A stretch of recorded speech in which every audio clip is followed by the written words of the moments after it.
que a gente está respondendo todas as perguntas, todas as pessoas que mandaram e-mail para mim, ou para a Camila, ou para a Rafaela, para o Ederson, nós estamos respondendo logo em seguida, tá? Assim que a gente tem acesso ao e-mail, a gente já dá o retorno, tudo bem?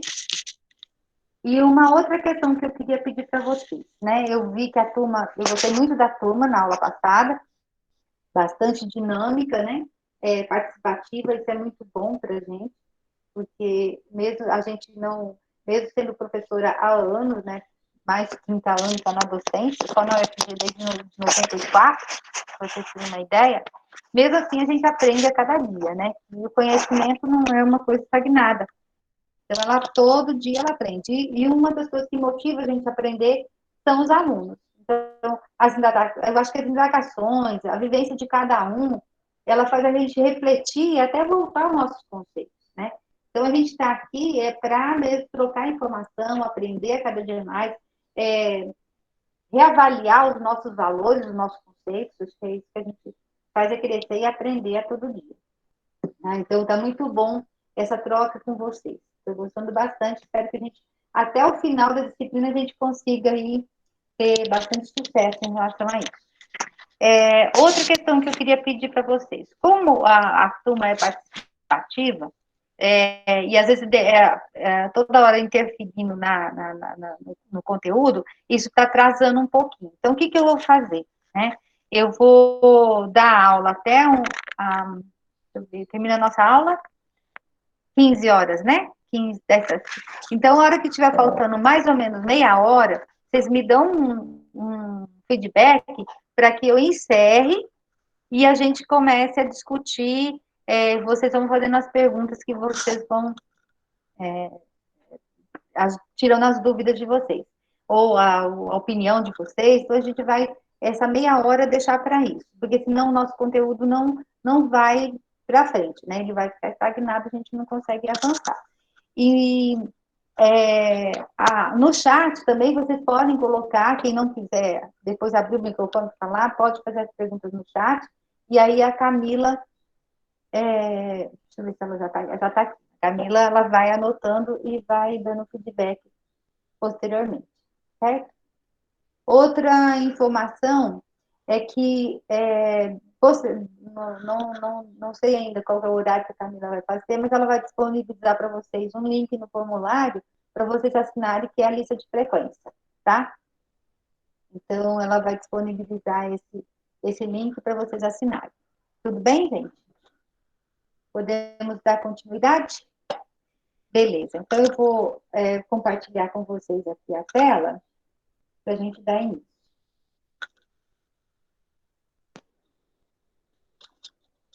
Deixa eu ver isso aqui.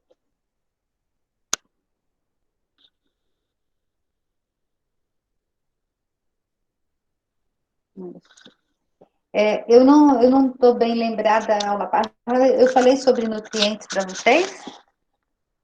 Eu não estou conseguindo ver o chat, então, se vocês puderem, alguém abrir o áudio e me dar um retorno? Falou, parou nisso aí. Tá ótimo. Nutrientes, já cheguei a falar, né? Beleza.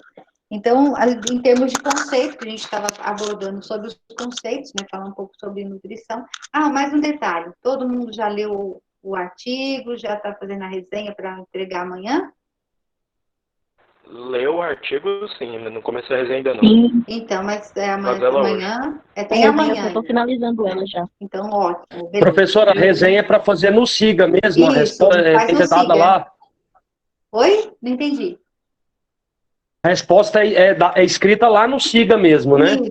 Eu não sei se dá para vocês colocarem como arquivo ou eu perdi se escreve lá, mas tem aonde colocar a resposta, ou lá ou artigo. Eu não sei se pode fazer Ctrl+V, Ctrl+F,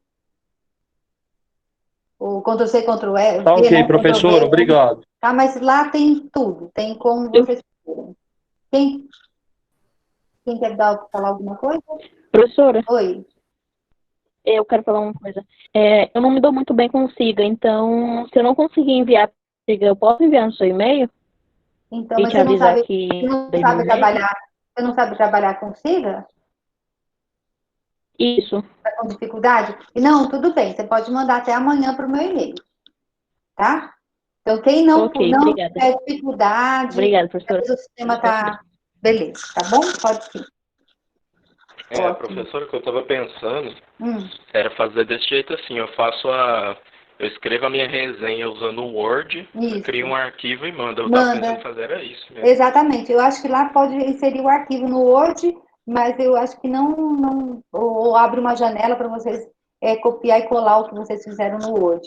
Mas eu acho que é um arquivo. Eles mandam por Tá, arquivo. mas qualquer coisa, se não der certo, eu envio e-mail da senhora. Isso é tranquilo, não tem problema nenhum. Qualquer dúvida que vocês tiverem, vocês mandam no e-mail, tá? Beleza. Então vamos lá. Então nós falamos sobre os conceitos na aula passada, um pouco sobre nutrição, e agora nós vamos falar dessa nutrição como ciência, né? Então, ciência, na verdade, é um conjunto de conhecimentos. Quando a gente fala de ciência, nós estamos falando de um conjunto organizado de conhecimento, né? E sobre alguma coisa. E quando a gente fala de nutrição, ele está falando do quê? De um conjunto organizado de conhecimentos sobre a relação entre o homem e o alimento. Tá? Quando a gente vai abordar a relação do homem com o alimento, nós precisamos de várias áreas do conhecimento para abordar sobre isso. Nós precisamos entender um pouco do que é o alimento, o que ele contém em termos de nutrientes, então eu preciso de uma ciência dos alimentos para poder falar do alimento, o que ele tem em termos de nutrientes, né? Qual que é a forma de processamento, então eu tenho que falar da técnica dietética, que é a forma de processamento desse alimento, de cozimento, de manipulação desse alimento para ele se tornar apto para consumo. Eu tenho que falar sobre o armazenamento, a produção de alimentos. Eu tenho que falar desde da agronomia para a obtenção de um alimento de alto valor nutricional, vamos dizer assim, né?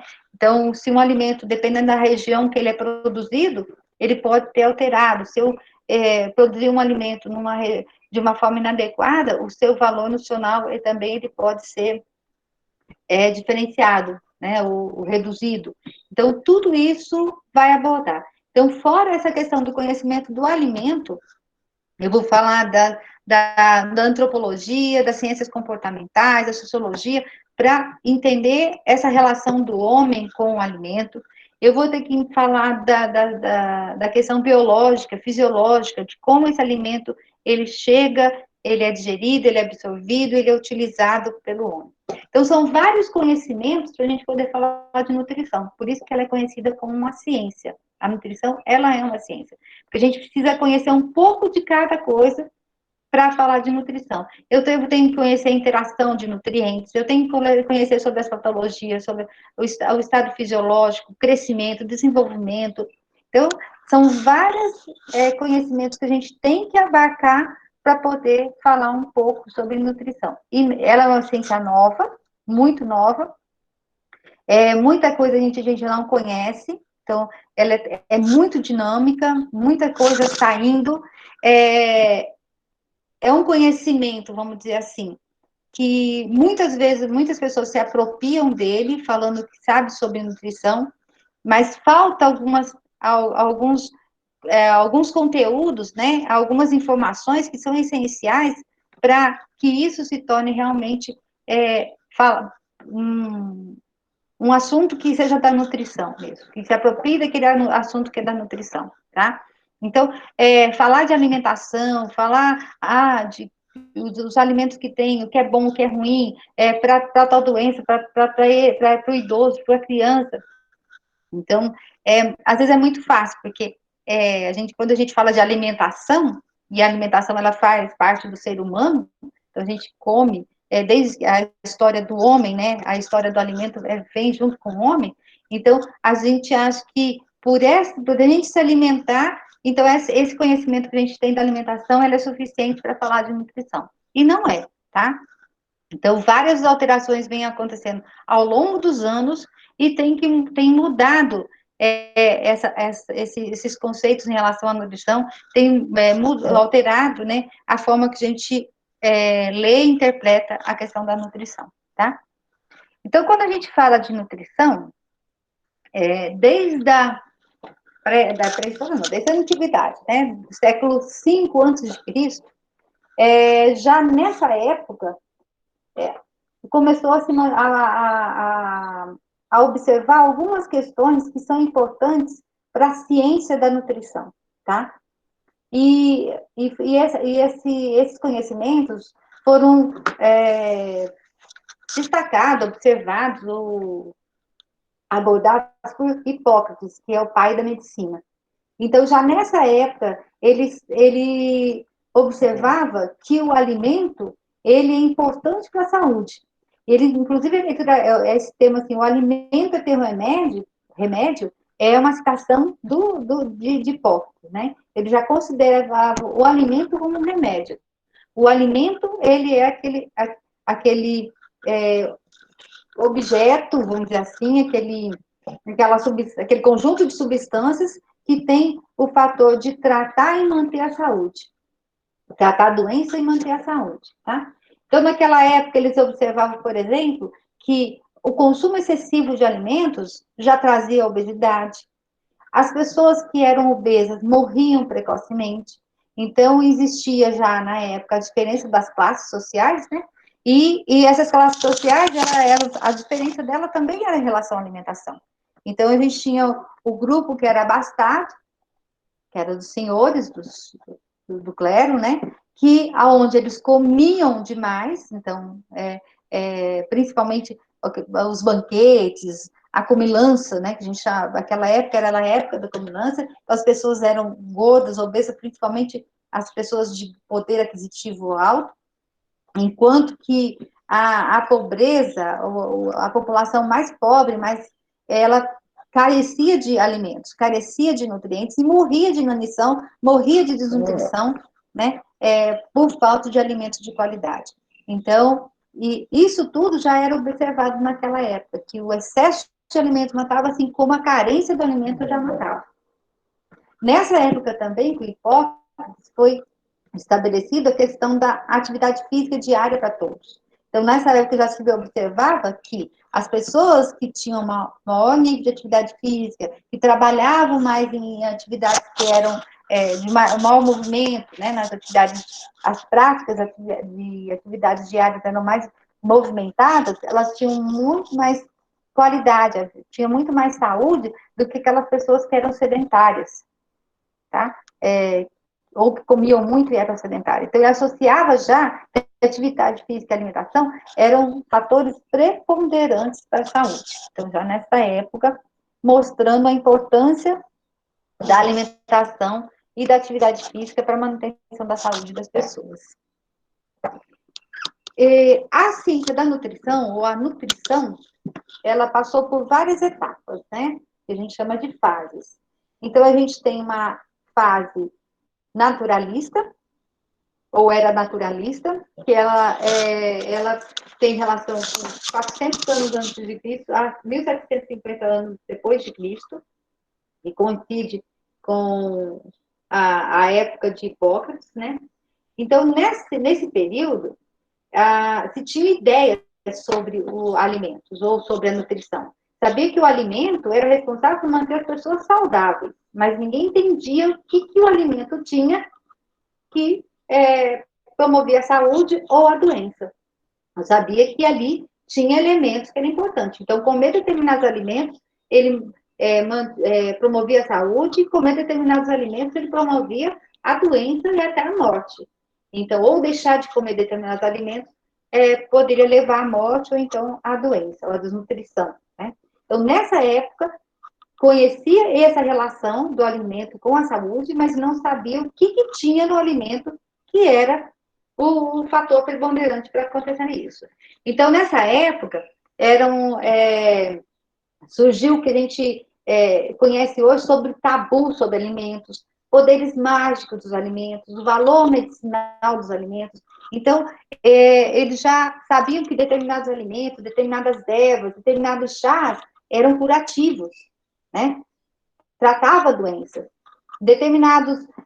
E aí eles acreditavam que determinados alimentos, determinadas ervas também tinham poderes mágicos de curar. tá? Isso foi também relacionado à religiosidade. Então, alguns alimentos com algumas substâncias que eram alucinógenas, que davam poder, magia para as pessoas, né? Isso era muito visto em reuniões, em festas, ou então em eventos religiosos, vamos dizer assim. Os tabus em relação dos alimentos. Consumir determinados alimentos podem trazer danos para a saúde. E nessa época, há relatos que, por exemplo, animais que tinham algum defeito,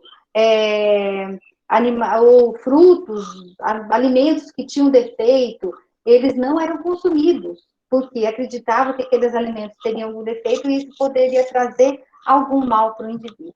Então, essa época foi uma época bastante importante para associar o alimento à saúde, mas era uma época que não se sabia o que tinha nesses alimentos que causava tantos benefícios ou malefícios, ou essa magia que os alimentos tinham, né? Bom, posteriormente a essa era naturalista, que durou muito tempo, que foi de 400 anos de Cristo até 1750, surge a era químico-analítica. E essa era, pensando na era naturalista, ela durou muito pouco tempo, né? Que durou de 1750 a 1900. E ela coincide também com a descoberta das vitaminas, de alguns minerais, né? E esses estudos químico-analíticos começou com Lavoisier, Antônio Lavoisier, que é considerado hoje o pai da nutrição. Então, foi o primeiro que começou a estabelecer a relação, trabalhou com o estudo da respiração, com a oxidação, a calorimetria.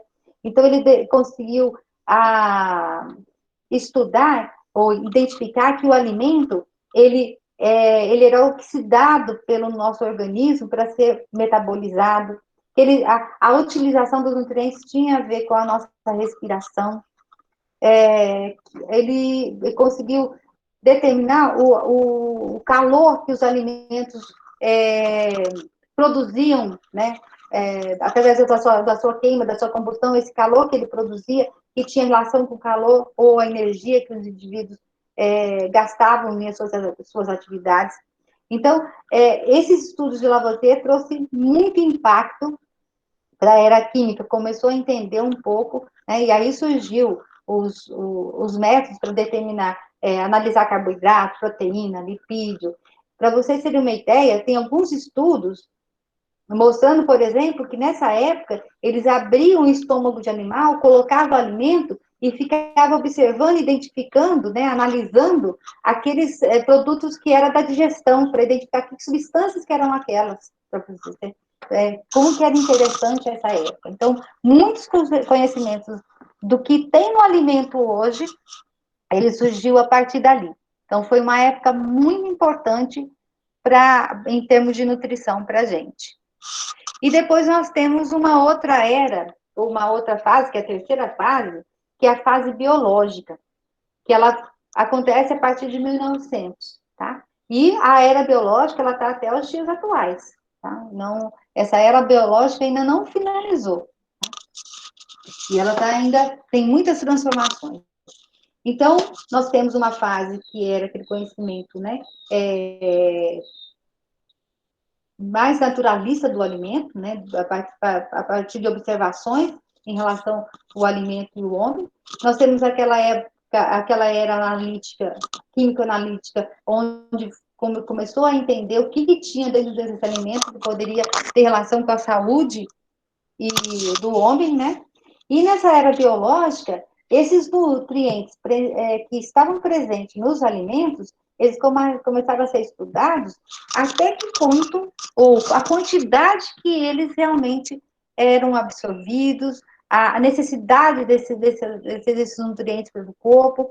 Então, tudo isso começou a partir de 1900. Então, quanto que o meu corpo precisa de proteína, de carboidrato, de lipídio, de vitaminas, vitamina C, vitamina A, vitamina E, os minerais, cálcio, fósforo, ferro. Então, foi a partir dessa era biológica que começou os avanços, né, para o entendimento das necessidades nutricionais. Então, como é que nutrientes, eles interagem com o corpo, né? O que eu tenho, a quantidade que eu preciso consumir.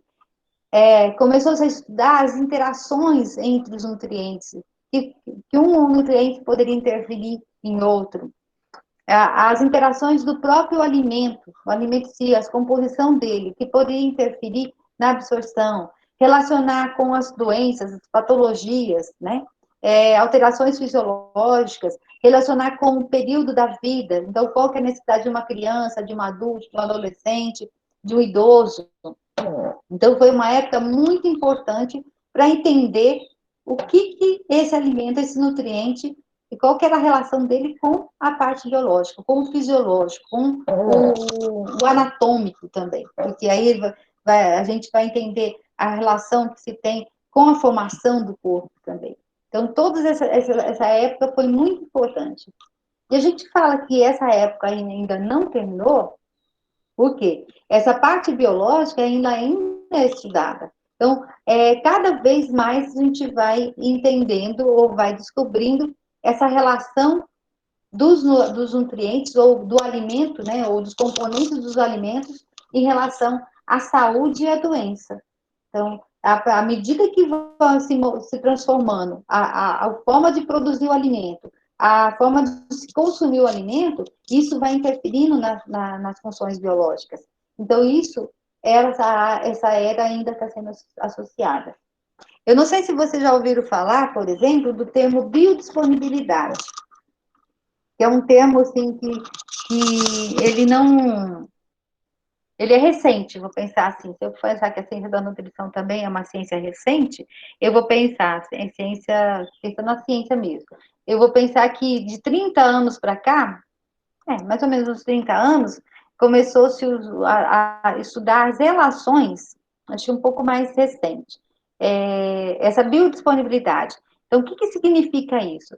Que mesmo que um alimento contenha determinada quantidade de um nutriente, isso não significa que aquele nutriente ele vai ser totalmente absorvido pelo organismo, tá? Então, mesmo, por exemplo, que eu pense lá o ferro, que é um elemento essencial, né, para as questões fisiológicas, ele faz parte da hemoglobina, transporte de oxigênio, faz parte de várias enzimas, né? Então, ele tem um papel fundamental no nosso organismo. E esse ferro, ele está presente nos alimentos. Mas por que será que a gente apresenta anemia, né? Somente crianças apresentam anemia, as mulheres apresentam anemia, né? Será que tem relação com o estado fisiológico, a necessidade para crescimento, para desenvolvimento? Será que o alimento em si, todo alimento que contém quantidade suficiente, que contém quantidade de ferro, esse ferro, ele é bem absorvido pelo organismo? Será que eu não tenho algumas formas de me alimentar em determinadas situações que não vai prejudicar essa absorção do ferro?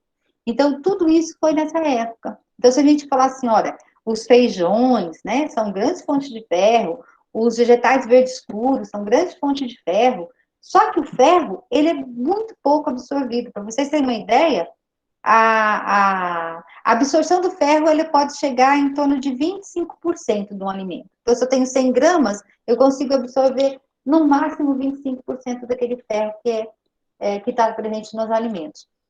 Mas nesses alimentos que têm um alto teor de ferro, como o feijão, os vegetais verde escuro, esse ferro ele é no máximo 5%. Enquanto que o ferro que está presente, principalmente nas carnes vermelhas, eles têm uma alta biodisponibilidade. Tá?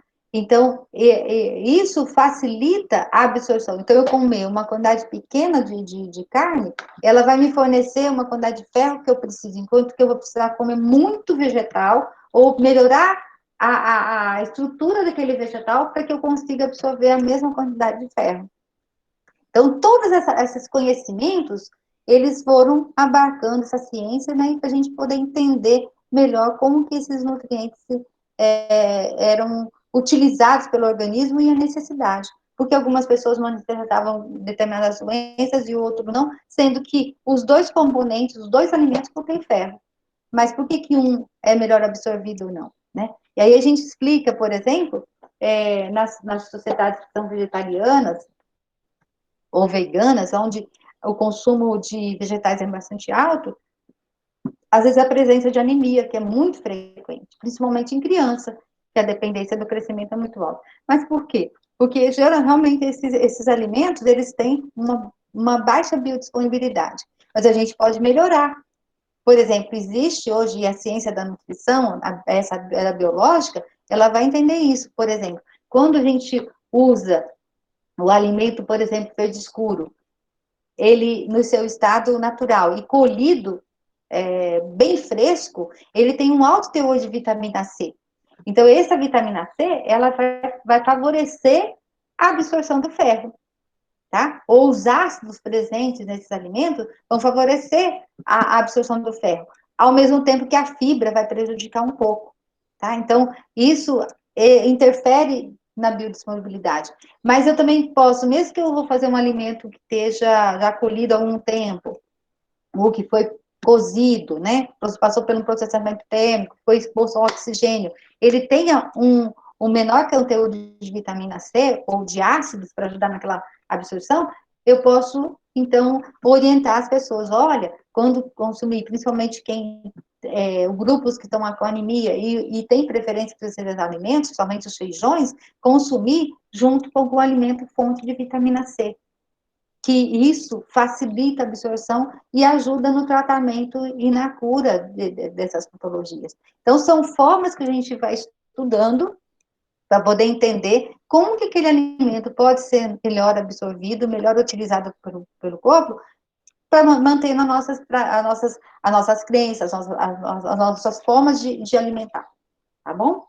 Então, essa época foi bastante importante para a gente, tá? E nessa época da era biológica, também tem dois aspectos que são importantes para a gente em relação à alimentação. Que até a metade do século XX, os estudos sobre alimentos, eles tinham mais um caráter curativo, né? Então, achava que o alimento era para curar. E, na verdade, a partir da Segunda Guerra Mundial, os estudos começaram a voltar também para esse estudo preventivo, esse aspecto preventivo da alimentação. E nesse aspecto preventivo, foi se descobrindo que além dos nutrientes presentes nos alimentos, esses alimentos eles contêm substâncias ou elementos até químicos, né, orgânicos e inorgânicos, que são favoráveis com substâncias preventivas, que ajudam a proteger o organismo contra determinadas doenças, como, por exemplo, os alimentos de origem vegetal, que tem pigmentos, que tem componentes fitatos, taninos, que são, além de nutrientes, que são importantes para a saúde dos indivíduos, tá? Então, esses daí são elementos bastante importantes para a gente em relação à nossa saúde. Beleza. Bom, dessa parte do aspecto nutricional, a gente já consegue finalizar com vocês. E aí eu vou passar para um outro item que é o sobre alimentos mesmo. Até aqui, tem alguma pergunta, gente? Professora, o Gustavo Borges perguntou se essa biodisponibilidade se aplica a todos os nutrientes presentes nos alimentos. Olha, principalmente a proteína e aos minerais, tá? Também as vitaminas, mas os maiores são em relação à proteína e os minerais, os maiores estudos. Por isso que ainda a gente não tem todos o conhecimento sobre essa biodisponibilidade de todos os nutrientes. O que está bem estabelecido são dos minerais, principalmente ferro, cálcio, zinco, magnésio, a biodisponibilidade, por exemplo, de vitamina C, né, de algumas vitaminas que a gente chama de hidrossolúveis, né? E também a proteína, que está muito bem estudada, tá? Em relação ao carboidrato e à gordura, tem alguns estudos sim, mas ainda é muito, muito incipiente. Mas em relação à proteína e os minerais, tem muitos estudos aí mostrando o efeito dessa biodisponibilidade em relação à saúde e à doença. A Isabela também perguntou sobre a falta de ferro. Ela disse que viu um documentário onde falava que a mulher grávida armazena uma quantidade de ferro necessária até o bebê fazer 4 meses. O que Isso, você acha? exatamente. E por isso que a alimentação da gestante ela é fundamental, porque uma gestante ela tem que manter os nutrientes necessários para ela e para o desenvolvimento do feto, né? E como que até os mais ou menos os 6 meses de idade, a criança ela toma basicamente o leite materno, a gente não adiciona qualquer outro tipo de alimento para a criança, o leite materno ele tem quantidade de ferro, né? Ele tem uma boa disponibilidade, mas ele é suficiente para manter a necessidade da criança até 6 meses. A partir dos 6 meses, às vezes apresenta essa carência de ferro e precisa de outros alimentos para supor. Mas isso é verdadeiro. Então, ela estoca ferro, inclusive, para manter até mais ou menos 6 meses. Isso por conta do aleitamento materno. Por isso que é importante demais, tanto a questão da vitamina B12, porque anemias em criança, também no adulto, não necessariamente só acontece por deficiência de ferro, não, mas também por conta da vitamina B12, que é essencial para a formação da hemoglobina. Mais alguma coisa? Até o momento, mais nenhuma, professora. Oi? Perguntaram. O Natanael perguntou por que certas substâncias atrapalham na absorção de outras. Olha, algumas substâncias, porque são vários mecanismos, normalmente estão relacionados à química desses alimentos. Eles falam mecanismo de adsorção, é como se um elemento ele ligasse o outro e prejudicasse a absorção. Ou ele impede, compete com o transportador lá nas vilosidades, no sistema, no intestino. Então, ele vai competir com o transportador, então, principalmente quando a gente tem uma quantidade muito elevada de um elemento em relação ao outro. A fibra, por exemplo, ela é uma absorvente, ela é fixa no mineral, né, e algumas vitaminas e impede a absorção. Tudo bem? Estão me ouvindo? Ai, que bom, que bom. Vou voltar aqui. Agora sim, professora. Tá bom. Nossa, desculpa, gente. Fechou tudo aqui. Deixa eu ver. Ah, tá. Agora vamos compartilhar. Acontece, professora, já aconteceu muito comigo de sair de aula sem querer. Nossa, gente, mas se não travou aqui, não ia nem para frente nem para trás. Filho, meu Deus. Mas já deu certo. Vamos voltar. Estão dando para observar aqui, né? Bom, e vocês me avisam em relação ao tempo, viu, gente? Deixa eu ver aqui. Nós vamos agora abordar sobre os alimentos, tá?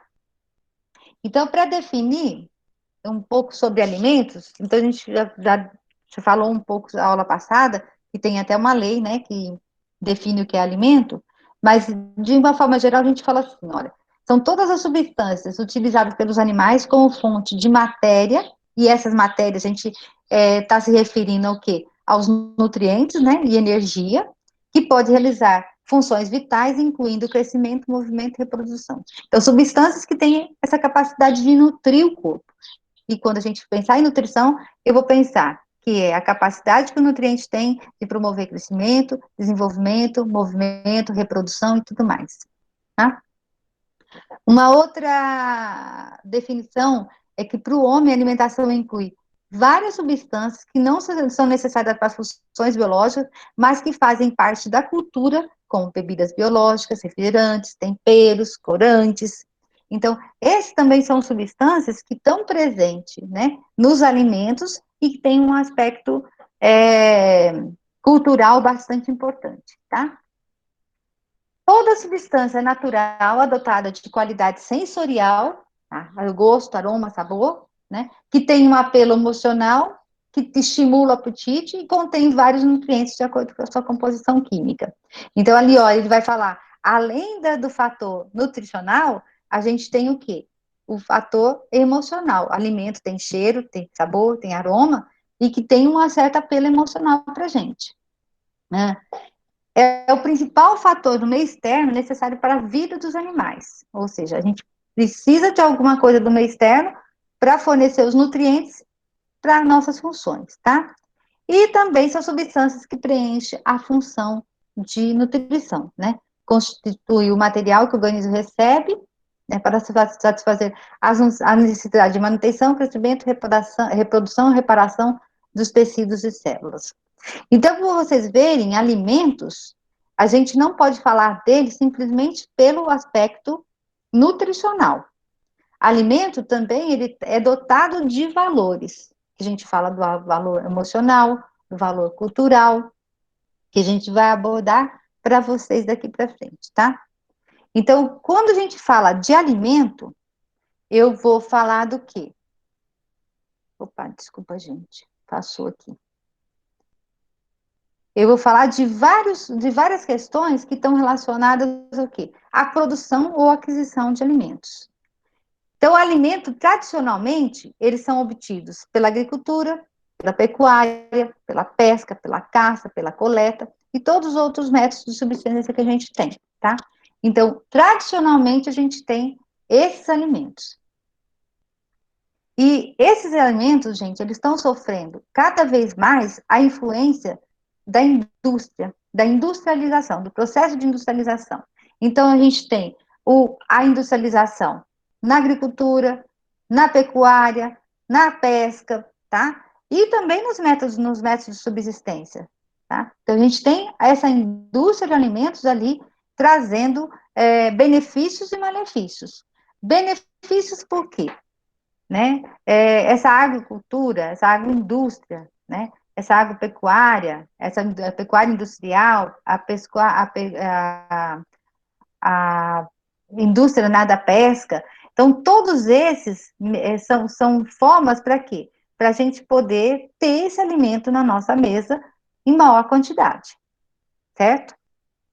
Mas, por outro lado, nós temos o quê? Uma mudança no valor nutricional.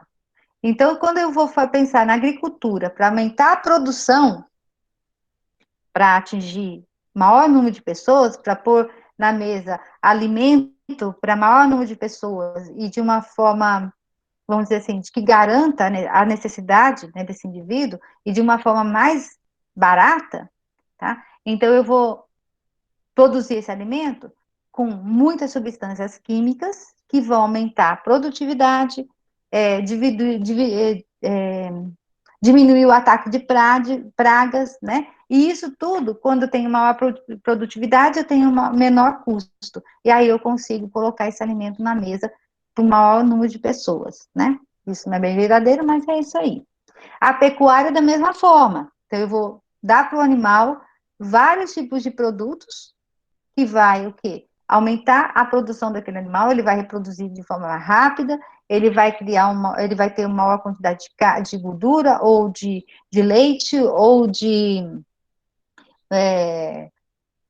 matéria muscular, né? Músculo, qual é o objetivo que ele tem para aumentar a produção. A pesca da mesma forma. Então, o peixe é bom para a saúde porque é rico em ômega 3.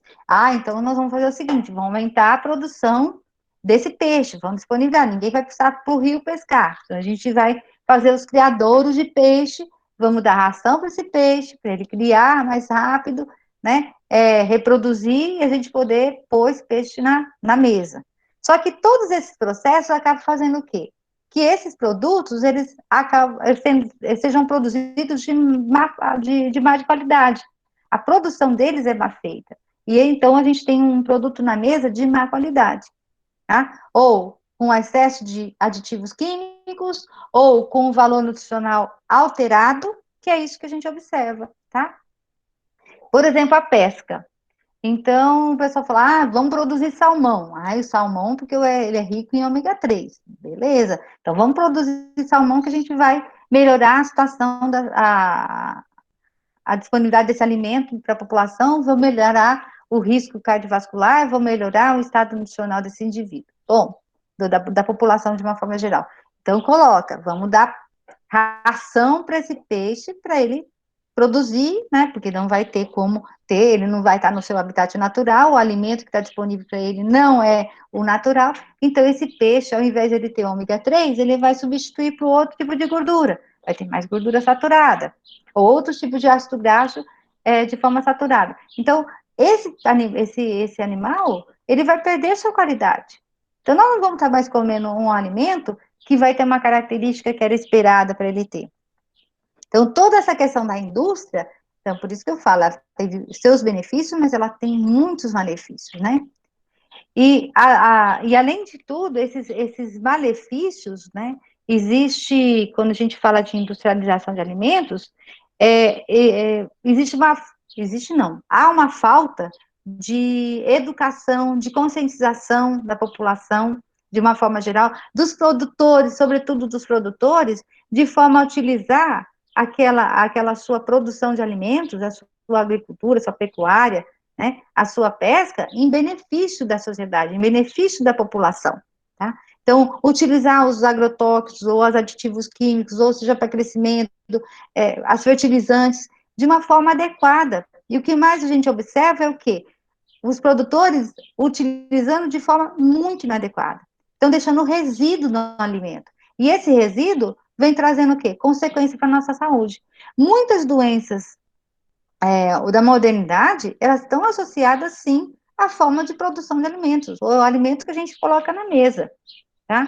Então, vários estudos estão apontando isso, existem técnicas, a engenharia de alimentos está tentando mudar essa forma de produção de alimentos, então, vários profissionais da agronomia, da engenharia, que vão para a indústria, que vão tentar amenizar esses danos, mas é muito difícil, porque falta fiscalização, falta conscientização, então a população vai fazer o quê? Ela quer ganhar, quer ter lucro, né? Então, o lucro é vendendo mais, não importa que tipo de produto eu estou colocando na mesa do indivíduo. O importante é que esse produto me dê fonte de renda e eu consiga, né, ter, almejar ali os meus sonhos em relação ao poder aquisitivo, vamos dizer assim. Então, muitas dessas mudanças que aconteceram, principalmente com a industrialização de alimentos em todas as áreas, a indústria, né, entrando em todas as áreas da produção de alimentos, então, o que aconteceu? Muitas doenças surgiram, muitos danos, né, para a saúde aconteceram, e vários estudos têm apontado. Então, o que acontece hoje? Há uma tendência das pessoas buscarem uma agricultura mais sustentável, mais baseada naquela relação entre o consumidor e o ambiente onde está, biodiversidade, procurando técnicas de produção de alimentos mais naturais, mais orgânicas, mais saudáveis, sem aditivos químicos, sem nada disso. Bom, então a gente tem grupos, né, ou produtores que estão fazendo isso, né, estão produzindo seus alimentos de uma forma mais sustentável, mais adequada, a produção é menor, mas o produto é garantido.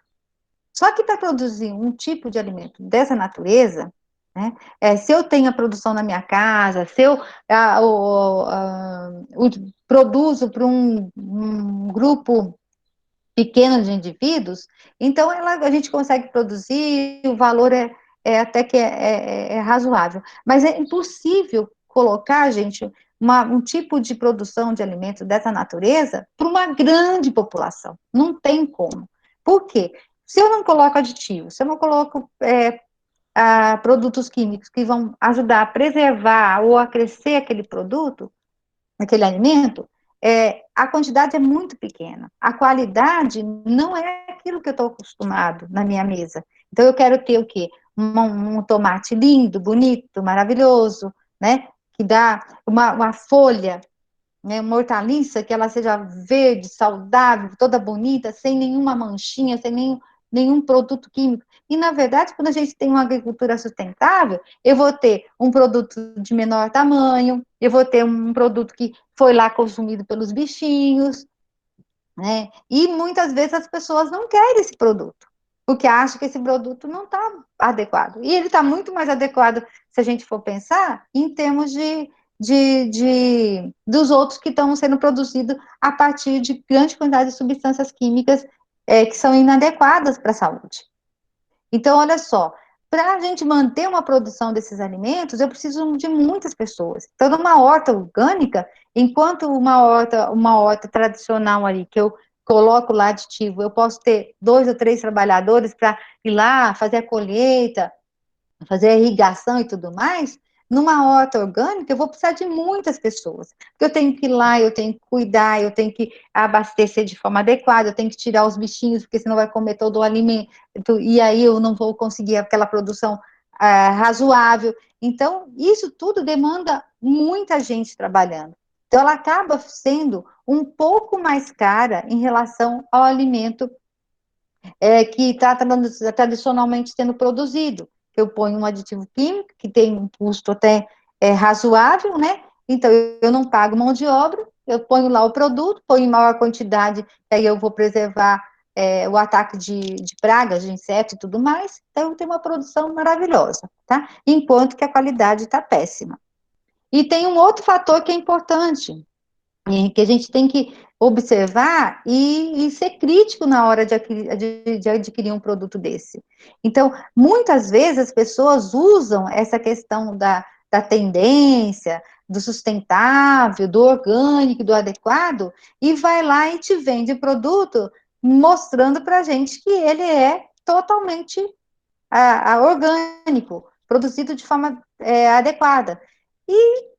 E aquele produto não é. Então, toda vez que a gente olhar um produto que ele está com um aspecto muito bonito, muito cuidadoso, vocês podem ter certeza que aquele produto não é orgânico. E isso eu falo assim para vocês, que é certeza, gente. Eu já visitei vários produtores de alimentos que são orgânicos, né, hortas orgânicas vendendo para feira, para supermercado, e, na verdade, você vai chegar lá, o cuidado não é o mesmo, sacos de aditivo químico jogado que eles põem em outro local e vem os resíduos tudo para a horta, tá? Sem cuidado nenhum. Então, a gente precisa tomar muito cuidado quem é. Então, aqui em Goiânia, por exemplo, ao redor de Goiânia, a gente tem vários produtores que são muito bons, né? Tem um cuidado, tem um grupo da própria da UFG que faz isso, na produção de alimentos, mas a maioria a gente precisa tomar muito cuidado o que é natural, o que é orgânico, o que é sustentável, que na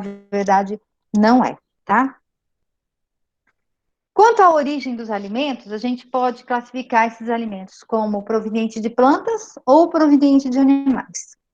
Como proveniente de plantas, eu tenho os cereais e os derivados, e aí nesses cereais a gente entra quem? O arroz, a cevada, o trigo, o centeio, né? Deixa eu ver se eu lembro mais algum, aveia. Então, são esses produtos, né? Que são os cereais, os grãos integrais e seus derivados, que são as farinhas e os derivados da, do beneficiamento, por exemplo, desses cereais que a gente consome no dia a dia. Os açúcares.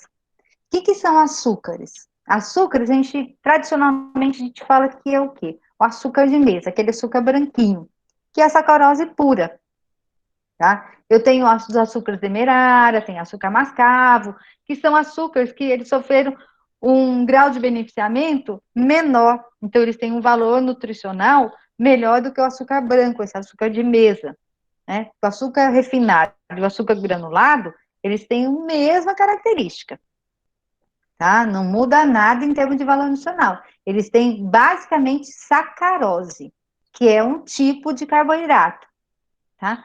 E essa quantidade, esse carboidrato, ele é facilmente hidrolisado, principalmente quando colocado em água, facilmente absorvido pelo nosso organismo e aumenta a glicemia em alto grau, tá? As frutas e os derivados de frutas, eles contêm o quê? Carboidrato, principalmente a sacarose também, tá? A sacarose invertida, que a gente chama que ela está hidrolisada em água. Quanto mais água tem a fruta, mais sacarose invertida eu tenho lá, o açúcar invertido eu tenho lá, eu tenho o quê? Já isolado, glicose e frutose. Se eu tenho glicose livre, significa que as frutas, elas podem aumentar muito a glicemia. Por exemplo, quanto mais doce uma fruta, mais açúcar invertido ela tem. né? Mais água, mais açúcar invertido ela tem. Então, quer dizer, ela é capaz de aumentar a glicemia em grande quantidade. Então, quer dizer, eu não posso ficar tomando suco de fruta, principalmente, a todos os direitos, ou então consumindo grande quantidade de frutas, pensando que aquilo lá é totalmente saudável. Se a fruta é consumida com fibra, por exemplo, a fibra vai diminuir a biodisponibilidade da sacarose, ou da frutose e da glicose. Ela vai absorver e vai diminuir a absorção, certo? Mas se eu tiro a casca, eu tenho ali um alimento com alto índice glicêmico, por exemplo. Tá? Então, a gente tem que tomar cuidado. Se uma fruta é seca, que eu falo dos derivados, ou sucos, então eu estou modificando um pouco aquele alimento. Então, eu vou mudar um pouquinho o seu valor nutricional, mas ele não deixa de ser proveniente de plantas, né? Então, toda forma que eu vou consumir um alimento, ou seja, de origem vegetal ou animal, se eu modifico esse alimento, ele modifica também o seu valor nutricional. As hortaliças. As hortaliças, a gente falou que o que é hortaliça? Tudo que vem da horta. Então, o que vem da horta? Vem as folhas, alface, rúcula, agrião, né? A selga, almeirão, as leguminosas, né? Não, a leguminosa não, os legumes, a leguminosa são os feijões, que também pode vir da horta, isso não tem, mas geralmente a gente tem na horta as folhas, os legumes, tipo abobrinha, chu, né? Os tubérculos, ou as raízes, como a cenoura, a batata, mandioca e assim por diante. Alguns frutos, como o tomate, que também dá na horta, que a gente utiliza na horta, e eles têm uma característica importante para a gente, que eles têm o quê? Um valor calórico baixo, né? Com exceção da batata, da mandioca, geralmente eles têm um valor, porque eles têm muita fibra e bastante água, né? As leguminosas a gente caracteriza como os feijões. Feijão, aí tem todas as variedades de feijão que a gente conhece, né? Feijão preto, vermelho, rajado e assim por diante. E soja, grão de bico, né? Tremoço. Então, são todas essas leguminosas aí que fazem parte da nossa alimentação, tá? E isso, o consumo dessas leguminosas varia muito, assim, de região para região e a relação à cultura também, tá? Mas são grandes fontes para a gente do quê? De proteína e de ferro, tá? Tem outros minerais, sódio, potássio, mas os grandes aí em relação ao valor nutricional para a gente é esse. As nozes também, que são grandes fontes de gordura, principalmente gordura insaturada, e a proteína, e além de outros minerais, como zinco, selênio, e outros elementos minerais aí de importância para a gente. Os cogumelos também são ricos em proteínas, em vitaminas, né? Os cogumelos, eles têm, alguns deles têm algumas substâncias tóxicas, então as variedades precisam ser cuidadosas na hora de obter esse cogumelo para consumo. Então, a gente tem os comestíveis e os não comestíveis. O mel, que também é um alimento proveniente de planta, porque a gente considera que a origem dele é o pólen, né? Apesar de um animal, né, produzir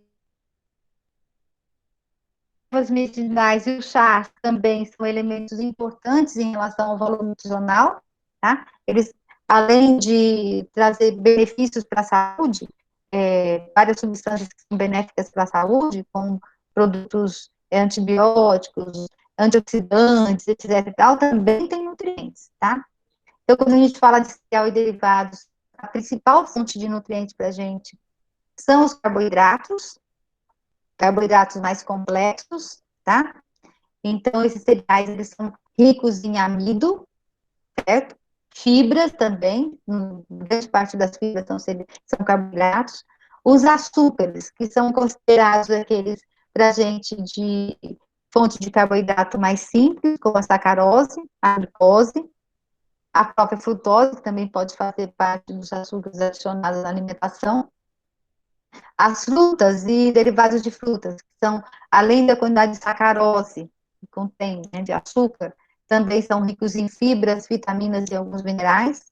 As hortaliças e água, né? E as hortaliças, além da água, também podem conter diferenciadas quantidades de carboidrato, alguma proteína pequena, vitaminas, minerais, fibra, tá? As leguminosas, como eu falei para vocês, as grandes fontes de proteína e assim por diante, certo? Então, são alimentos de origem vegetal que faz parte da nossa alimentação e constitui uma gama de nutrientes aí que a gente precisa para manter as nossas funções nutricionais, que é crescimento, desenvolvimento, manutenção e reparação. E os alimentos provenientes de animais.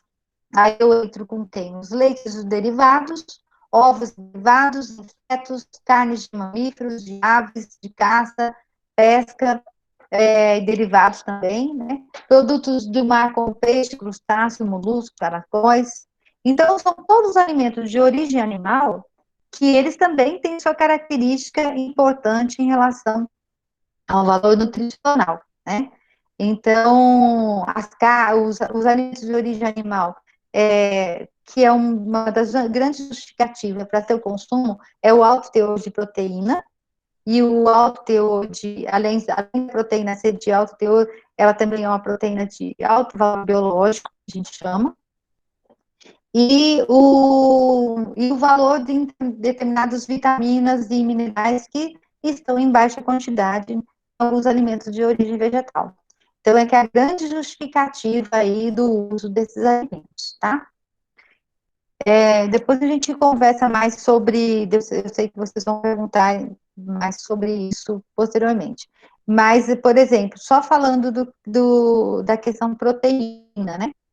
Em relação ao valor biológico. Então, a gente sabe, por exemplo, que os alimentos de origem animal, eles contêm todos os aminoácidos essenciais. Contém todos os aminoácidos essenciais que são necessários, em quantidade necessária para o nosso organismo, para manter a formação das nossas proteínas endógenas, vamos dizer assim. Então, a combinação desses aminoácidos ali, ela é mais próxima da nossa necessidade. Então, se eu como, por exemplo, um ovo, um leite ou uma carne, ele por si só já fornece o elemento que a gente precisa em termos de proteína. Enquanto que os alimentos de origem vegetal, por exemplo, os cereais e as leguminosas, e as nozes também, elas são as nossas grandes fontes de proteína, tá? Mas esses alimentos, eles contêm uma proteína que a gente chama de baixo valor biológico, principalmente considerando a fase da infância. Para o adulto, ainda a gente consegue, numa combinação desses alimentos, atingir lá 80% da proteína que eu preciso, em termos de aminoácido essencial, tá? Mas para a criança, não. Para a criança, ela, principalmente, se eu não me engano, dina e tem um outro aminoácido que ela não consegue atingir. E isso pode interferir em alguma medida no seu crescimento e seu desenvolvimento. Mas isso também é muito relativo, porque a gente tem outras as formas também de obter para uma criança uma alimentação mais balanceada, mesmo a partir de origem vegetal, com alguns suplementos, por exemplo, ou isolar o produto, né?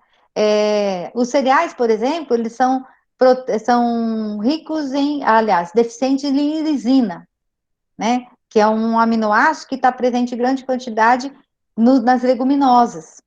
Por outro lado, as leguminosas têm a deficiência de um aminoácido chamado metionina, que está presente em grande quantidade nos cereais. Então, quando a gente combina esses dois, mais ou menos na proporção de 3:1, eu consigo uma proteína de maior valor biológico. Ela atinge lá em torno de 80% da necessidade nossa, enquanto que um cereal sozinho, ele consegue em torno de 40%, e uma leguminosa sozinha consegue em torno de 60%, se eu combino as duas, o valor daquela proteína aumenta para 80%.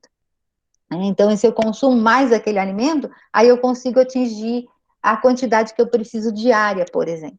Então, sem necessidade dos alimentos de origem animal.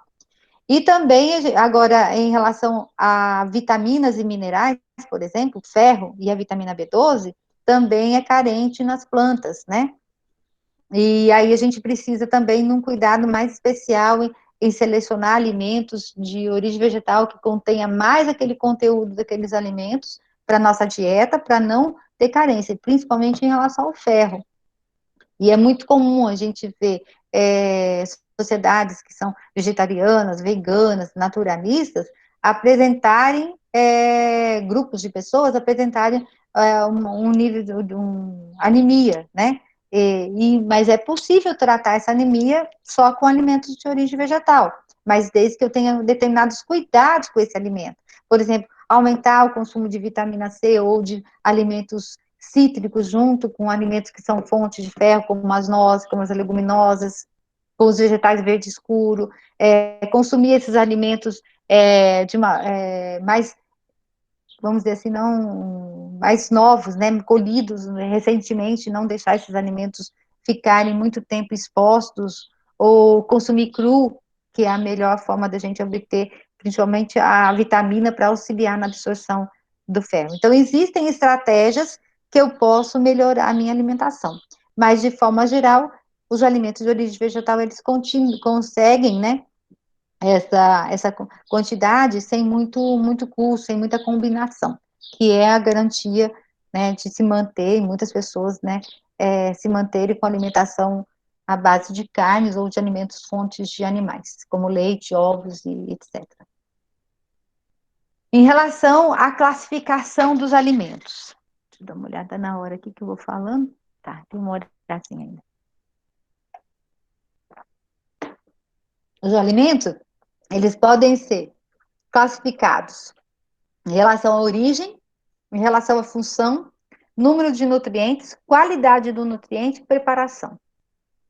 Então, origem, eles podem ser vegetal, animal, mineral, que a gente já viu. Função, eu posso classificar esses alimentos como fonte de energia, plásticos e reguladores. Isso em relação ao alimento. Então, por exemplo, um alimento energético é aquele alimento que a principal fonte dele é carboidrato, que vai, ou gordura, né, que vai me fornecer energia. Alimentos, e a gente pensar num exemplo de um alimento energético, a gente pode pensar no óleo, tá? Eu posso pensar no macarrão, numa farinha, num pão, onde o principal elemento ali, nutriente ali presente, ele tem a característica de fornecer energia. Em relação a plástico, né? Plástico ou construtor, que eu posso falar a mesma coisa. Então, plástico construtor é aquele alimento que contém um nutriente que tem essa característica de formar meu corpo, de formar a estrutura dos tecidos, dos órgãos, né? Das células. E se a gente for pensar no alimento plástico, a gente vai pensar nos alimentos que são fontes de proteína. E aí eu vou entrar quem? Vai entrar Opa, pulou aqui gente. Vai entrar os alimentos de origem animal, principalmente o leite, as carnes e os ovos, e as leguminosas e as nozes, que são as grandes fontes de proteína, né? Aí vocês vão falar para mim, mas não é só a proteína que vai fazer parte da estrutura do corpo, né? Então, a gente tem o cálcio, a gente tem outros elementos minerais, mas os grandes, né, pensando na estrutura corporal e quanto de proteína que a gente tem no nosso corpo, então é por isso que elas são consideradas como plástica. Então, a proteína é plástica e as fontes de alimentos, fontes de proteína são consideradas como plástico ou construtor. E os alimentos que são reguladores. Então, os alimentos reguladores são alimentos que têm, na sua constituição, grande quantidade de vitaminas, minerais e fibra, água, que tem a capacidade de regular o nosso organismo, ou fornecer elementos, ou nutrientes, ou outras substâncias, que têm a capacidade, então, de regular a função do nosso organismo, tá? Manter, por exemplo, eu vou constituir uma nova proteína, uma hemoglobina, por exemplo. Eu como proteína para formar uma hemoglobina, tá? Ou uma hemoglobina. Ou então uma proteína de defesa do corpo. Ou uma proteína estrutural do músculo, ou do osso, reparação, né? Então, essas proteínas, esse alimento, fonte dessa proteína, ela vai me ajudar a formar esses tecidos, certo? Então, é por isso que ele é considerado plástico. Mas o regulador, quem é esse regulador? São alimentos que vão estar associados para poder fornecer substâncias, como vitaminas, como minerais, como água, que vai o quê? Regular essa formação dessas proteínas. Então, eu preciso, para fazer a síntese de uma proteína, de vitaminas, vários tipos de vitaminas. Eu preciso de vários minerais para ativar a enzima. Eu preciso de água para transportar substâncias. Então, são alimentos que são fontes de nutrientes que vão regular, fazer produção de energia, por exemplo, certo? Em relação ao número de nutrientes, eu posso chamar de alimentos simples ou compostos. Os alimentos simples são aqueles alimentos que contêm basicamente um grande nutriente, uma quantidade de nutriente, um elemento é em alta concentração e os demais são em baixíssima concentração. E um alimento mais composto é aquele alimento que contém uma maior gama de nutrientes, que aqueles nutrientes estão na sua composição em grande quantidade. Então, vamos dar um exemplo. As nozes, por exemplo. As nozes, elas são elementos que têm alto conteúdo de proteína, de carboidrato, de fibra, aliás, tem fibra também, de proteína, carboidrato, lipídios, e contém minerais e vitaminas também, tá? Se eu pensar, por exemplo, numa farinha de trigo, por exemplo. Farinha de trigo branca, vamos dizer, ela tem basicamente carboidrato. Ela tem vitaminas, tem minerais, tem proteína, tem gordura, tem. Só que esses elementos, elas estão numa quantidade muito pequenininha. O que prevalece nela é um tipo de nutriente, que é o carboidrato, tá? Então, a gente pode classificar os alimentos, né, de acordo com a sua composição. Aquele alimento que contém uma quantidade maior de nutrientes e aquele que contém um nutriente mais simples, ou contém um tipo de nutriente em maior quantidade em relação aos outros.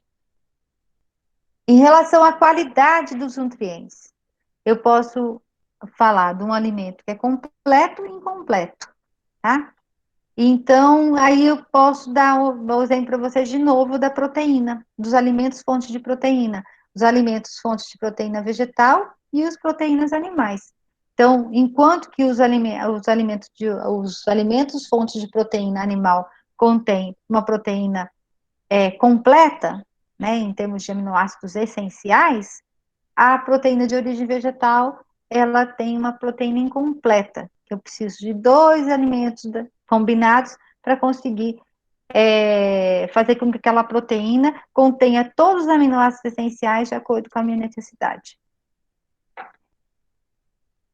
De acordo com a preparação, nós temos também os alimentos que a gente chama de naturais e os alimentos modificados. Então, alimento natural é aquele alimento que está produzido naturalmente, sem nenhuma modificação na sua estrutura, tá? E os modificados são aqueles que são adicionados de algumas substâncias, que são modificados industrialmente, ou mesmo na cozinha, modificados. Se eu pego uma laranja é considerada um produto natural, né? Somente quando ela é livre de qualquer substância química aditiva que mude a sua estrutura natural de nutriente. Então, se essa laranja eu for transformar ela no suco, eu vou modificar. E modifico o valor nutricional daquele alimento, certo?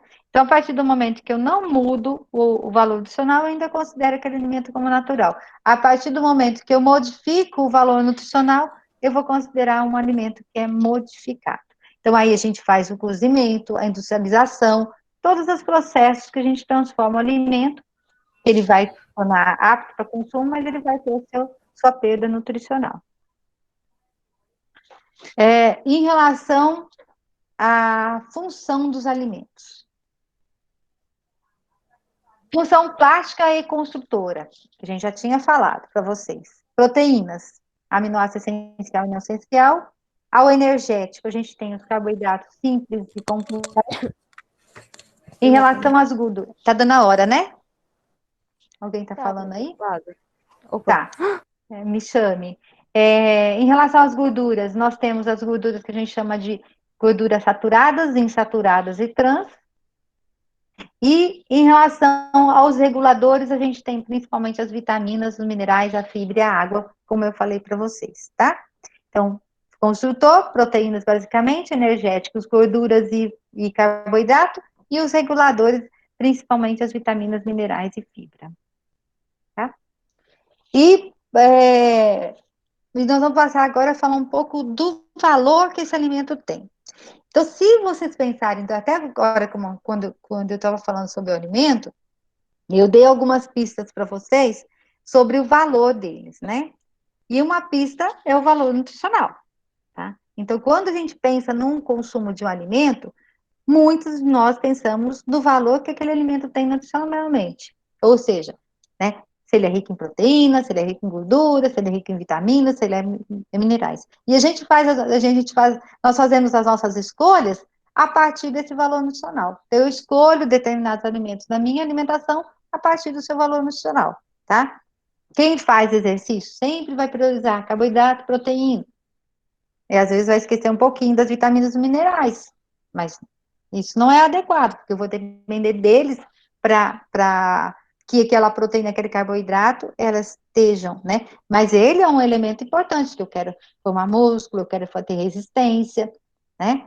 E aí eu penso na seleção imunológica, mas eu tenho que pensar que as vitaminas ali também são elementos importantes. Então, combinar os alimentos, ela faz parte dessa busca pelo um valor nutricional da alimentação como um todo, certo? Um outro valor que a gente... tá. Quanta diferença, tá bom. O outro valor que a gente dá para os alimentos é o valor emocional, tá? Então, muitas vezes a gente esquece desse valor emocional dos alimentos, e ele tem um valor importante para a gente. Então, muitas vezes a gente come um alimento baseado no quê? No prazer da gente consumir. Você lembra quando eu falei da questão do sabor, do aroma, do cheiro?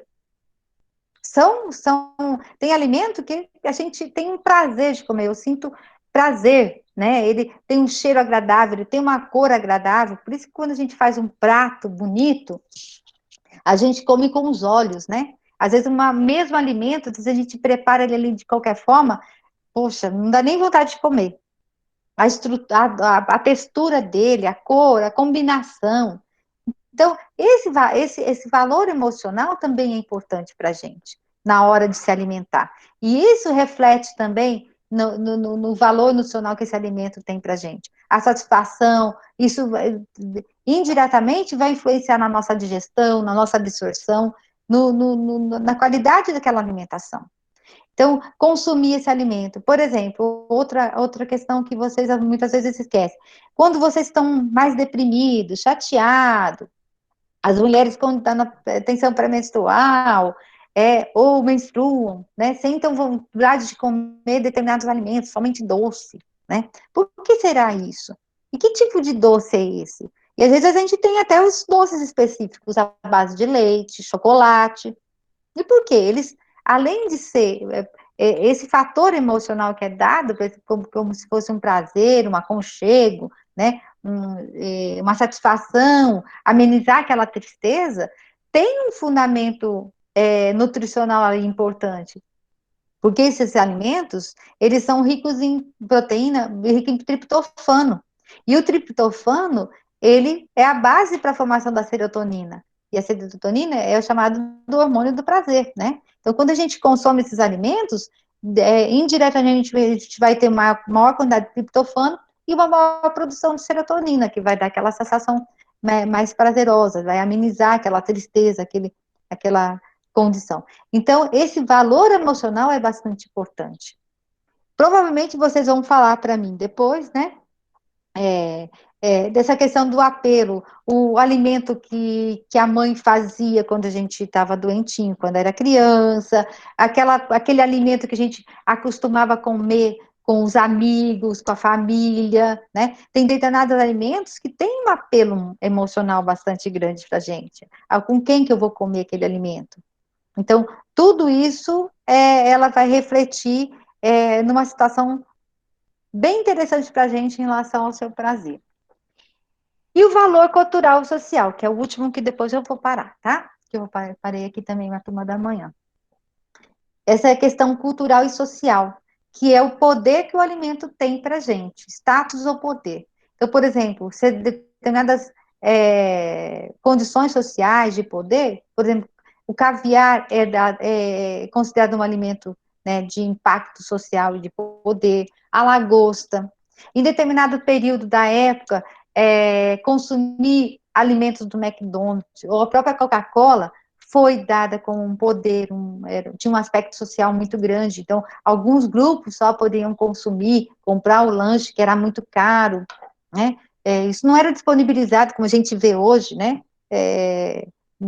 Esse tipo de alimento. Então, esse alimento, ele tem um valor muito grande. Determinados alimentos têm valor cultural, ou fator social, de poder, de status para a gente. A questão do tabu, a proibição alimentar. Então, provavelmente vocês lá ainda falam isso, os avós, os pais, até mesmo a gente, né? Que conhece um pouco de alimento, de vez em quando tem algumas questões, uns tabuzinhos aí em relação ao alimento, né? A proibição, por exemplo, do leite com a manga, agora tem com frutas, né? E hoje tem como é que chama, as bebidas lá à base de frutas, que é tão famosa, mas antigamente não se podia consumir, né? Aguardente com leite, manga com pepino. E geralmente esses tabus, esses preconceitos que a gente tem em relação à alimentação, ele está associado, sim, a alguns danos que esses alimentos em algum momento causaram. Né? Tem muito tabu, muita proibição que está associado a eventos que aconteceu numa época aí distante, que ficou marcado e as pessoas trazem ao longo do tempo. A questão, por exemplo, de alimento frio, fraco, né? Então, eu vejo muito aqui em Goiás, ainda tem muito dessa questão do alimento fraco e frio, que pode consumir em determinadas situações de doenças. Eu não posso consumir carne de porco, eu não posso comer pequi, eu não posso comer peixe, determinados tipos de peixe, porque ele considera aquele alimento como remoso, né? Quando está frio ou então gripado, deixar de consumir frutas, porque elas são mais frias, enquanto que as frutas são ricas aí, abacaxi, laranja, rica em vitamina C. Então, tem todos esses valores que a gente atribui aos alimentos que acabam, em alguma medida, prejudicando, né, prejudicando não, mas impedindo que a gente consuma determinados alimentos que, na verdade, pode ser que não tenha tanto esse efeito danoso que a gente atribui a ele, tá? Deixa eu ver aqui, ainda tem o religioso, mas eu vou parar no cultural, porque eu continuo a questão do religioso na próxima aula, tá bom? Professora? E aí vocês podem perguntar. Deixa eu tirar aqui do... Tem uma pergunta antiga aqui, Maria, do Fábio. Tá. Se a senhora puder dar alguns exemplos de alimentos que, quando cozidos, perdem nutrientes. E aí, seguido da pergunta dele, tem a do Cleidson. A senhora já pode responder de uma vez também. Sobre o valor emocional, quando o indivíduo está em uma dieta restrita para emagrecer, uma refeição livre, traz efeitos positivos para os resultados e evita o estresse por conta da dieta? É correta essa afirmação? Vamos lá. A primeira é a questão do modificado, né? Isso. Então, da modificação. Então, muitos alimentos que a gente cozinha no dia a dia, somente os vegetais, dependendo da forma que eu preparo esse alimento, eu vou modificar o valor nutricional. Não precisa nem cozinhar, só o fato de eu tirar a casca, tratar esse alimento, lavar esse alimento, eu posso estar perdendo o valor nutricional dele, tá? Então, se eu pego, por exemplo, uma fruta. Algumas frutas a gente não come com a casca, né? Porque tem muito ácido e aí queima e realmente não são adequadas. Mas tem muitas frutas que as pessoas vão lá e tiram a casca, de uma pera, de uma maçã. Aquela parte branca da laranja mesmo, né? Que ela é rica em pectina, as pessoas jogam fora. E ela tem um ótimo regulador intestinal. E esse regulador intestinal não é só para aumentar o teor de fibra e eliminar as fezes, não. Esse tipo de carboidrato, ele é fundamental para a fermentação bacteriana, para manter as bactérias que a gente chama lácteas, bífidas, apropriadas lá no intestino. Tá? Então, ele faz um controle ali dessas bactérias. A outra questão é a gente retirar da alimentação, por exemplo, isso aqui, tá. Retirar a casca de frutas que podem ser muito consumidas, e grande parte das vitaminas e dos minerais, elas estão concentradas ali na casca, próxima à casca. E quando a gente está retirando, a gente está jogando fora mineral, está jogando fora fibra. Os alimentos de origem vegetal, que eu cozinho, por exemplo, batata, que seja uma cenoura, né? Se eu cozinho com muita água e jogo essa água fora, eu estou jogando água, nutriente fora, que muitos nutrientes são solúveis em água. Então, quando a gente coloca na água e coloca fervendo, esses nutrientes vão o quê? Passar para aquela água. Então, se eu não tenho se eu não tenho um utensílio que eu posso fazer esse material, ou como é que chama? Vapor, por exemplo, eu vou reutilizar essa água para preparar o feijão, para preparar o arroz, que além de dar um gostinho saboroso ali naquele alimento, além eu vou aumentar o valor nutricional, porque muitos alimentos que eu estou jogando fora, quando eu jogo água fora, eu estou reaproveitando. Então, é nesse sentido, tá? A outra pergunta é em relação às dietas, não é isso? Que eu não sei se... Repete a pergunta para mim, Rafa. Tá, tem dois aqui falando sobre valores do alimento. Sobre o valor emocional, quando o indivíduo está em uma dieta restrita para emagrecer, uma refeição livre pode trazer efeitos positivos para os resultados e evita o estresse por conta da dieta. E a outra pergunta sobre valor, se a senhora quiser já responder de uma vez também, é da Dulce. A gente pode associar o valor cultural social como uma das heranças da era naturalista? Bom, então vamos responder primeiro do menino que perguntou da questão das dietas, né? Então, olha só. Uma das coisas que me fazem não ser adepta a dietas, né? Eu acho que em determinados momentos a dieta é muito, muito importante, né? Principalmente quando a gente tem risco à saúde, e às vezes as dietas muito restritivas, elas são necessárias em determinado período, um período curto. Mas um dos grandes problemas que a gente traz em relação à dieta é esses malefícios que ela traz para o emocional do indivíduo. Então, além de baixar a caloria, muita caloria dos indivíduos, e as calorias também poderem ter essa diminuição de ADP, e a pessoa ficar muito deprimida, porque a depressão pode vir de uma baixa caloria, né? Ela traz umas alterações, né, emocionais bastante fortes, e de repente você voltar alguns alimentos ali, você ameniza aquela situação, porque toda pessoa que está numa dieta muito restritiva, ela está privada dos alimentos que ela gosta, ela está privada de alimentos que são essenciais para a manutenção dela, e a gente não pode esquecer que uma pessoa que está privada de uma grande quantidade de nutrientes, ela está recebendo ali uma quantidade de nutrientes bem inferior do que ela precisa, tá? Embora eu precise perder gordura, né? Então eu restringo muito a caloria desse indivíduo, nem para as necessidades basais dela, muitas vezes a gente consegue. Então, se eu pensar assim, ó, o indivíduo, de uma forma geral, vamos pensar uma pessoa de 1,60 m, ela vai precisar em torno de 900 calorias para o metabolismo basal. E às vezes a pessoa entra com uma dieta restritiva de 500 calorias, 300 calorias por dia, que não dá nem para manter o estado basal. Então, quer dizer, não é só a energia que está baixa para aquele indivíduo, mas vários nutrientes que estão atuando no sistema neuroendócrino, né? E isso atinge o sistema depressivo da pessoa demais. Então, esse fator emocional, ele acaba sendo um fator emocional, inclusive fisiológico, né? Fora a necessidade que a pessoa tem emocional daquele alimento, da necessidade, do prazer de comer, porque alimento, gente, é prazer. A gente, quando come, eu tenho que comer com prazer, eu tenho que comer com os olhos.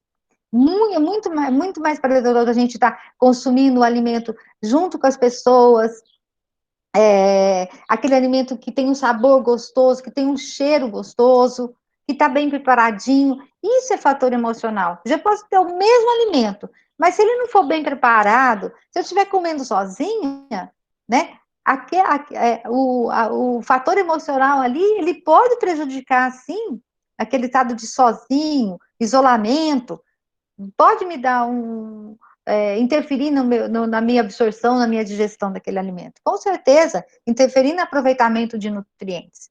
Por isso que a gente fala do valor emocional, né? Então, olha só, pulando um pouquinho dessa questão, né? Eu falo assim, particularmente da minha pessoa.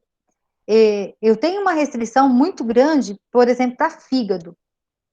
Fígado é um alimento, gente, que eu não posso nem sentir o cheiro, né? As pessoas adoram fígado aqui em casa. Eu até tento fazer, quando o pessoal prepara lá para fazer, né? Mas aquilo lá me dá uma sensação muito ruim. O cheiro, para mim, ele não é agradável. E aliado a isso, né?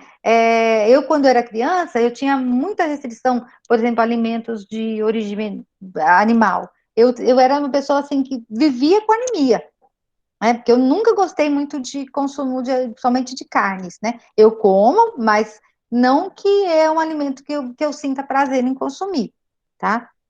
Não é uma coisa assim que, de vez em quando sinto necessidade, até como. Mas eu prefiro muito mais alimentos de origem vegetal, tá? Então, a minha preferência é o sabor ali para mim, que é muito mais agradável. Então, o que acontece? Eu sempre tinha muita anemia, e aí, aquela questão de você ter que forçar a consumir um alimento. E uma vez, eu lembro isso marcadamente na minha cabeça, isso eu tinha o quê? Uns 7 anos de idade, tô com quase 60 anos, gente. É muito tempo, mas é uma coisa que me marcou. Meu pai me forçou a consumir o fígado. Assim, voltou tudo na mesa com todo mundo, porque eu não conseguia comer, não é um alimento. E até hoje, não é uma coisa que me dá nenhum prazer. Se tem aquele alimento, eu me sinto assim, dói até o peito quando eu falo sobre isso, porque realmente é uma coisa que me marcou muito. Então, essa questão do apelo emocional. O alimento, ele é uma questão de prazer, é ele que vai nutrir o nosso corpo, é ele que vai me trazer os elementos que são essencial para minha sobrevivência, e também é aquele alimento que vai de encontro com o meu prazer de sentir do gosto, do sabor, de acreditar naquele alimento, de acreditar que aquele alimento me faz bem, entendeu? Então, tudo isso tem que ser preservado em relação a isso. Por isso que as dietas restritivas, muitas vezes, elas são prejudiciais para o indivíduo. O indivíduo consegue fazer por um tempo, mas ele não consegue fazer aquilo lá por muito longo tempo, tá? Então, é mais nesse sentido. E a outra foi em relação à última pergunta.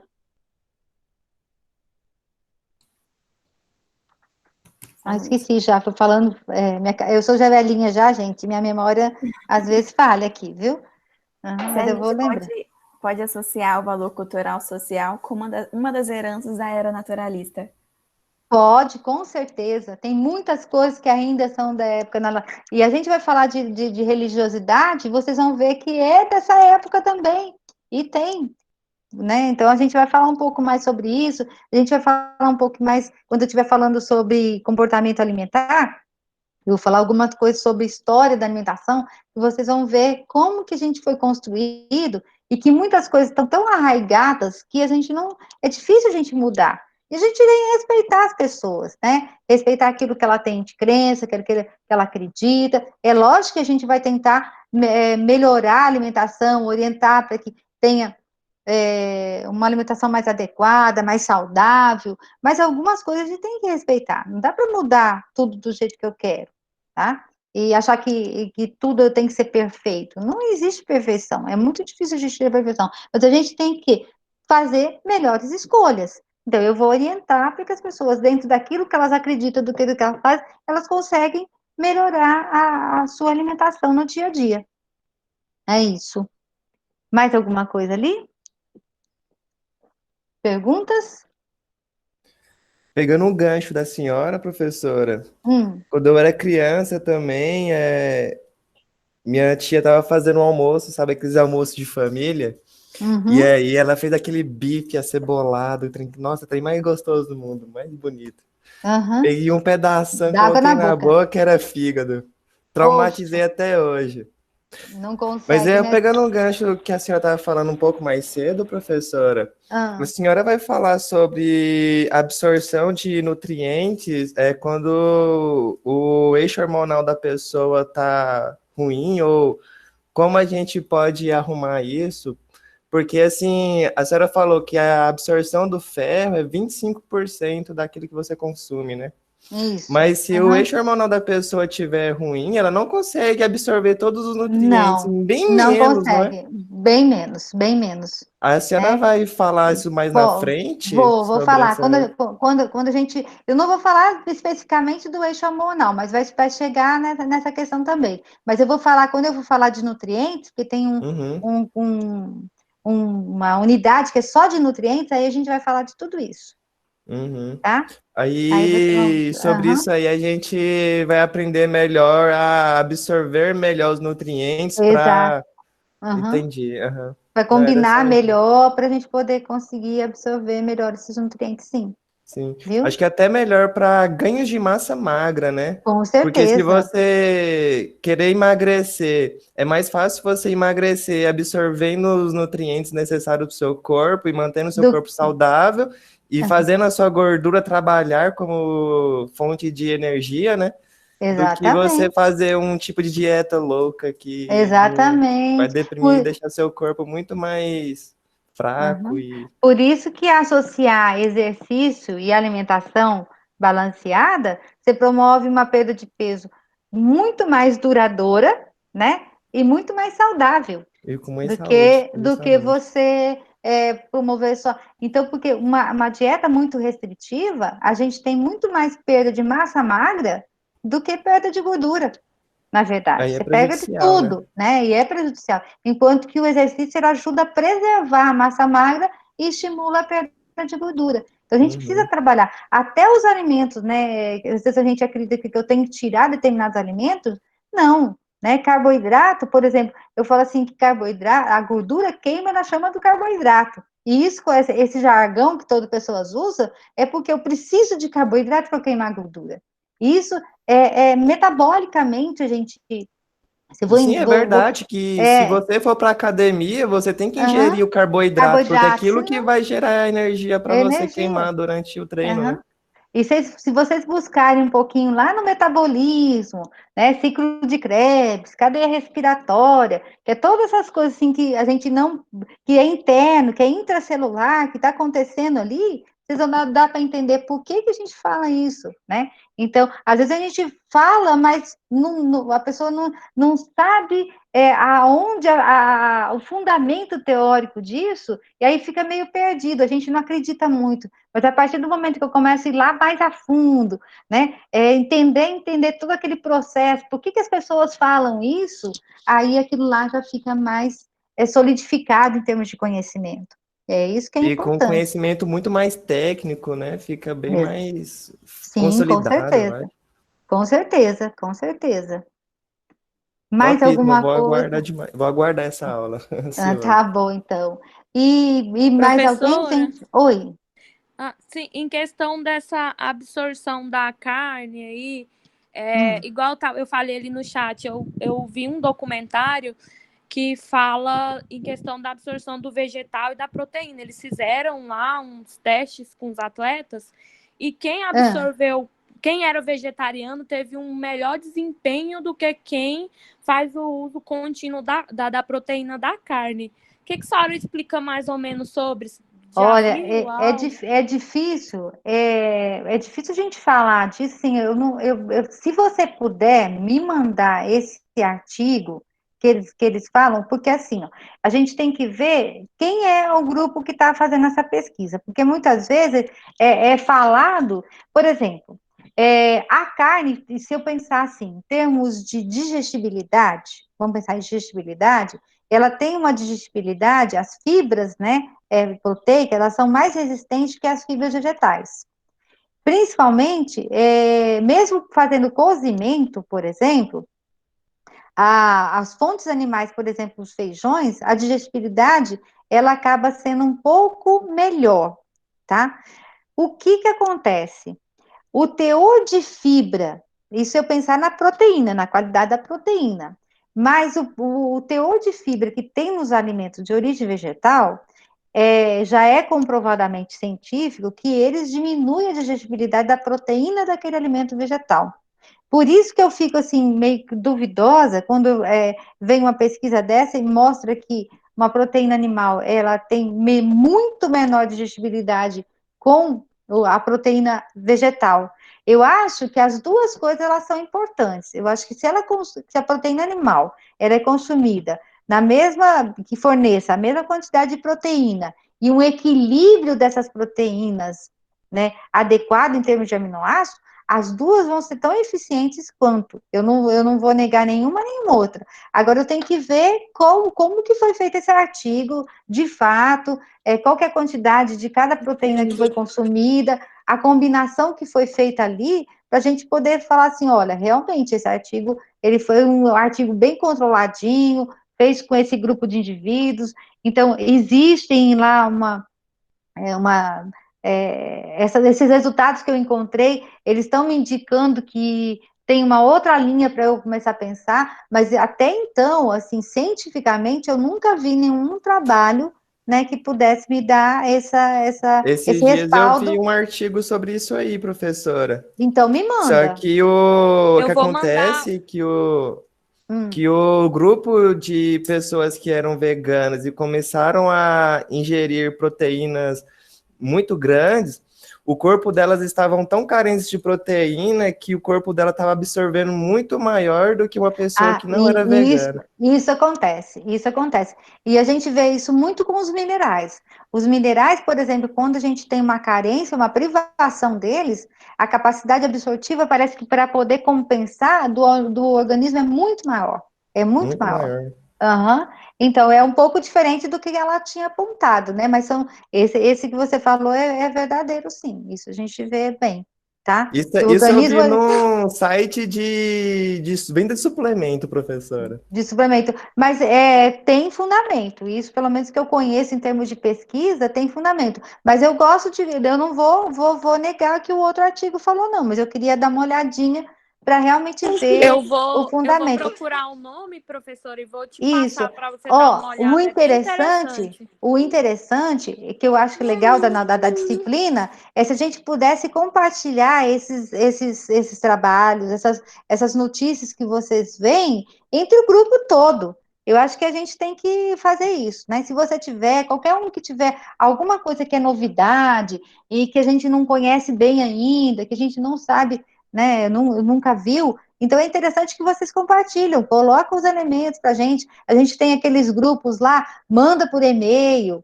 né? Eu acho que essa interação que faz a gente aprender mais as coisas, né? E estimula também a disciplina, não ficar só eu falando, mas vocês também buscando, lendo, né? Vendo outras coisas que são interessantes para a gente poder discutir na sala de aula. Ah, não, pode deixar. Eu vou Ai, compartilhar, eu vou procurar novamente. isso, compartilha com a gente. Eu sempre gosto de coisa nova. Tá, tudo bem.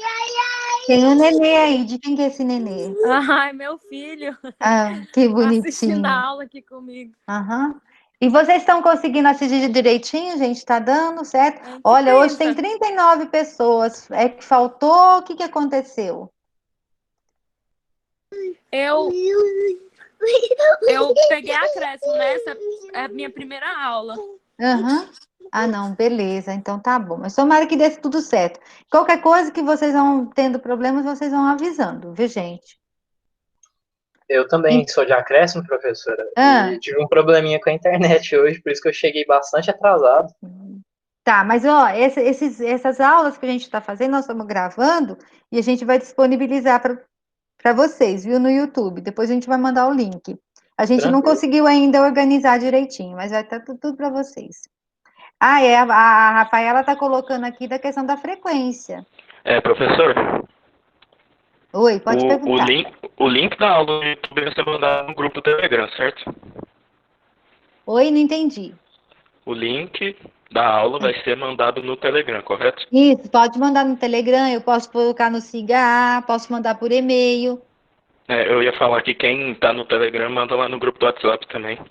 Mas já Isso. que tá no Siga, pra mim fica mais fácil assim. Isso fica. Ó, mas esse da gravação eu não coloquei ainda porque a gente não organizou as gravações. Porque a aula passada eu não gravei a aula de vocês, tá?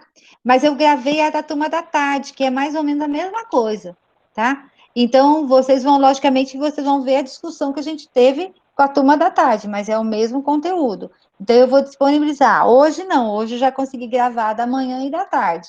Então cada um vai receber o seu link, tá bom?